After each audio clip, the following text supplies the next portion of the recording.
Welcome back, everybody, to the Career Invincibility Show. I'm Christine Parakis, your host, and I'm so excited about our next guest. And this is a returning guest. Chris M. King was with us last week, and we got to talk about the idea of flow and what it might be like, how to achieve it, what it looks like, what are the results of flow. And I found for myself that I could identify a couple of experiences where I may have been in flow, and we're going to have Christopher talk to us about what that looks like and how you too can get into flow and why we would want to do that. So, Chris, please welcome, and thank you so much for being here. So glad to be with you again. Thank you so much for having me. I really enjoy the conversations with you. As always. So, we've talked about flow in the past. I've heard you speak on it. And still, it's like, I feel like I want to get my head around something, right? I want to be able to do flow. But that isn't really what it is it? Yeah, it can be challenging when we think through those lenses. As we would mention in the previous show, that it's about setting the conditions for yourself. So some of the things, what we call flow triggers, like autonomy for one of them. During the pandemic here, people are working from home, so there's a lot of autonomy. There's complexity, novelty. We need things that are new. So like our hobbies and recreational activities actually can potentially be flow triggers because of the way that they affect our brain and the neurochemistry. We need a certain amount of challenge. There's actually what we call a balance, a challenge skills balance. You need to tune that in a very specific way so that the challenge is a little bit more than your perceived skill set, because that keeps you focused and paying attention. So by putting some of these things in place and getting yourself focused, you'll be able to access flow states and be exponentially more creative, less stressed out, and more effective. So we have to then set a bar that's outside of what we believe we can do. Is that what I'm hearing you say? Yes, there's actually an equation for this, believe it or not. But the challenge needs to be about 4% greater than your skill set. Because if the task that you're trying to achieve is too easy, you'll get bored and you won't pay enough attention to it. And if it's too hard, you're going to get scared and there'll be a lot of anxiety. So it's finding the right balance, between boredom and anxiety, where you are frosty enough to pay attention and not so terrified that you won't do it. Well, 4% doesn't feel like a lot. It feels actually almost doable. Well, exactly. Almost doable. That's the key. I'm a downhill mountain bike guy, right? And so if I think to myself, well, here's a gap that's 20 feet. Well, another 4%, that's a lot, actually. It's just farther and it gets scarier, right? But that's the key. Well, it could be the difference between living and dying, right? Or it might feel like a choice to live or die, right? There's a fear comes up, and that's a great example of, mountain biking, where you could literally, plummet off a cliffside. And a lot of us have been there, and sometimes just trying to get your business to keep moving, or your financial affairs, or a relationship that's important to you can feel like a life or death choice. Right? It really can. Yeah, because we have an ancestral brain. And so if you are scared to launch that new marketing campaign or spend that money on that new staffer, your brain sort of interprets that as I'm about to get eaten by a bear. It's the same part of the brain processing that information in the same way. And so the opportunity is to lean in, to do the counterintuitive, right? We got to lean into it instead of pull away from it. Whether it's a sports thing or a business thing, that thing that we're scared to do, if we're really sure that we want to do it and it's the right thing and we're terrified, we lean in instead of leaning out. Well, I don't know about your neighborhood, but mine is rife with bears. They are everywhere. So there's legitimate reasons to be concerned out here. I know it. Right. Not many on the beach here. I know, right?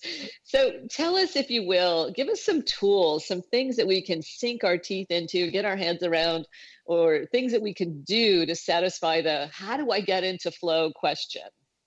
Right. So a couple of them that is focus. You got to be focused. So eliminating the distractions, right? It takes about 20 minutes to settle into a flow state. And so if you are checking your phone every 7 minutes, and I think we're down to about 6 at this point, we're checking our phones every 6 minutes. Every time you check your phone, you reset that clock. So really giving yourself the dedicated time to get into something and spend some time there. The other one is embracing the fear. Like I said, it's very easy to say a lot of this stuff, and the work that we do is very simple. It's just not at all easy, right? So leaning into the fear, for example, that's not an easy thing to do because it feels so counterintuitive. The cool thing about fear is that it's your body and your brain, physiologically, neurochemically, it's the same thing as excitement. So if you can leverage your fear, if you can learn how to do that, and it's not that hard, then all of the fear that paralyzes you actually becomes excitement and enthusiasm that puts wind in your sails.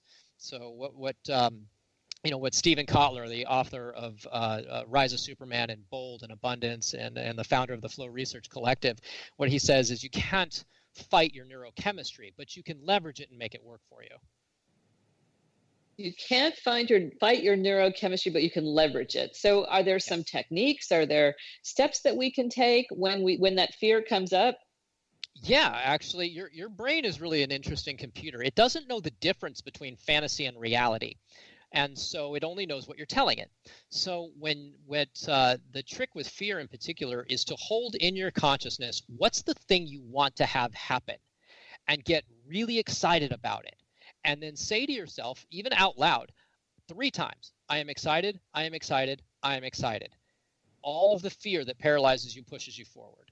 And it's all through a visualization technique. So 3 times, I am excited, I am excited, I am excited. Yeah, I was working with a young executive, and she, young by my standards, right? She's in her late 30s. So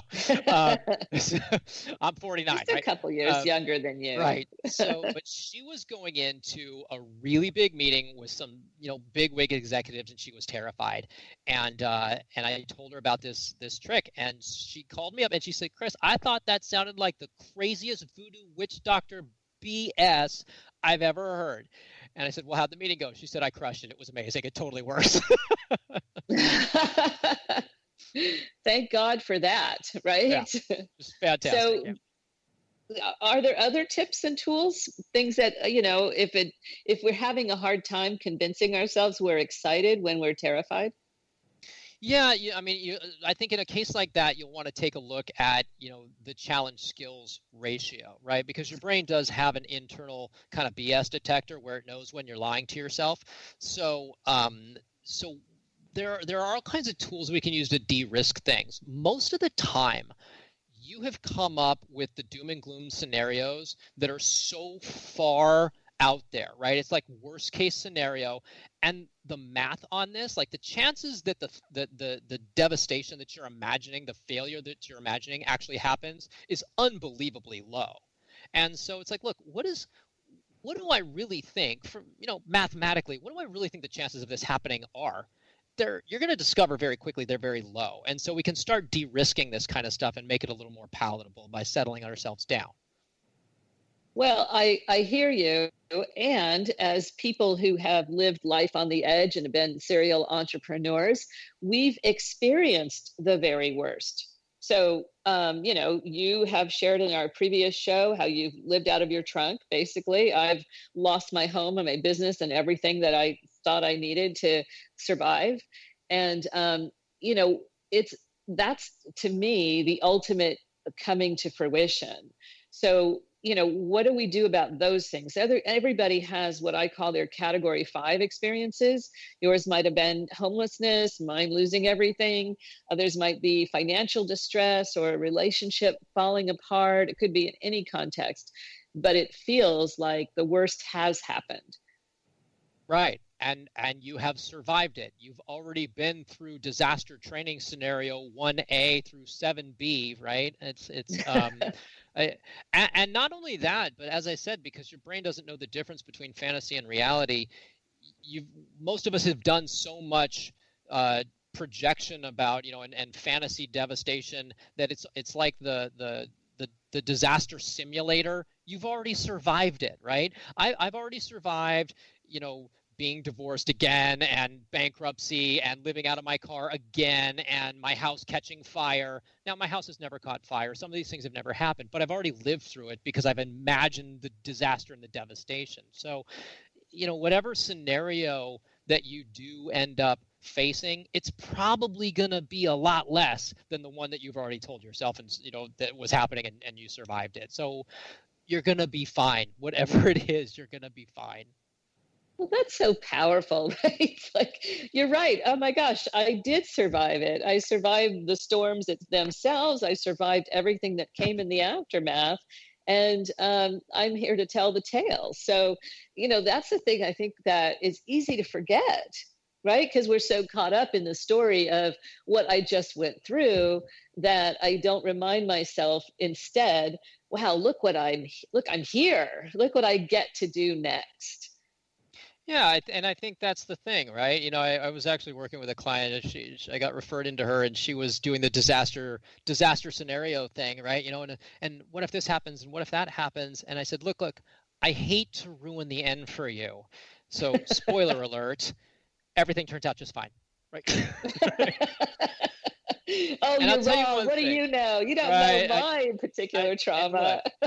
Here's something that's absolutely true for my life, right?